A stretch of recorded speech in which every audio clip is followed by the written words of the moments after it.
My first one is a film called Stopmotion, and I didn't want to see Madam Web, but I noticed this was playing, near me, and it said horror animation. And in this film, a talented stop-motion animator becomes consumed by the grotesque world of her horrifying creations with deadly results. This is directed by Robert Morgan and is put out by IFC Films. And it stars Aisling Franciosi as the stop-motion animator. Also has Stella Gonnet as her mom in this film. And trying to see anybody else stands out. Darisha Wilson Red plays like a co-worker, and that's about it. So for the most part, the stop motion thing is an interesting premise. Like, I don't think I've ever seen a film where a character was a stop motion animator. You might have seen one with your greater film knowledge, Corny, but I can't remember seeing anything. But as a result, we do get some cool sequences that are based around that. So the story, our main character, her mom is a world-renowned stop motion animator, and for some reason it seems like her mom has losing her motor functions. They never explained the disease. Maybe it could be MS or something like that, but the daughter effectively is acting as her hands, and she's still doing work. So we open up with her working with her mom, and she's, all right, move the hand, couple centimeters, boom, take a picture, bow.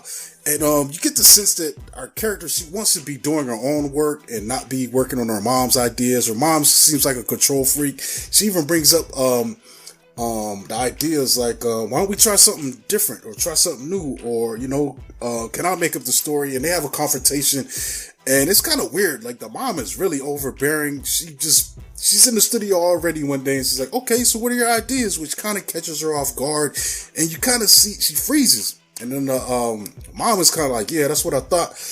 And later on, she goes to kind of resent her mom. There's an interesting scene where she's hanging out with other stop motion animators, and they're talking about all the cool stuff they're doing, and it's like, oh, your mom is so and so. It must have been great growing up in that house, and and we know that, nah, dude, this probably sucks ass. On one hand, it's cool to be inspired by your parent, but at the same time, your parent is like that, towards you. That's awful. So for some reason, it's like she does. Her mom gets injured and goes in the hospital. So she's left on her own to kind of finish this work that her mom was working on. And in the process, she meets this little girl, and the little girl kind of inspires her to break away. And it doesn't look like the mom's coming back. So she just takes it upon herself to like, F that, I'm going to do what I want to do. And then all of a sudden, crazy things start happening. It's almost as if her switching this idea activates some kind of entity, and supernatural things are going on. And this film was kind of a letdown, dude. Like, I was watching this and just really frustrated at it because our main actress, she does a great job here. Aisling Francois, who plays Ella, she's great as this character.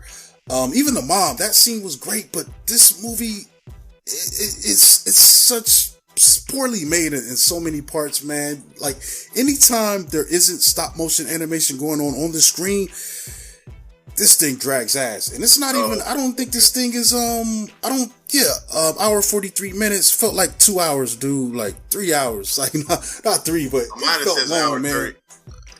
On this it says hour and 33 minutes. Yeah, it felt long. On this, so. Mm-hmm.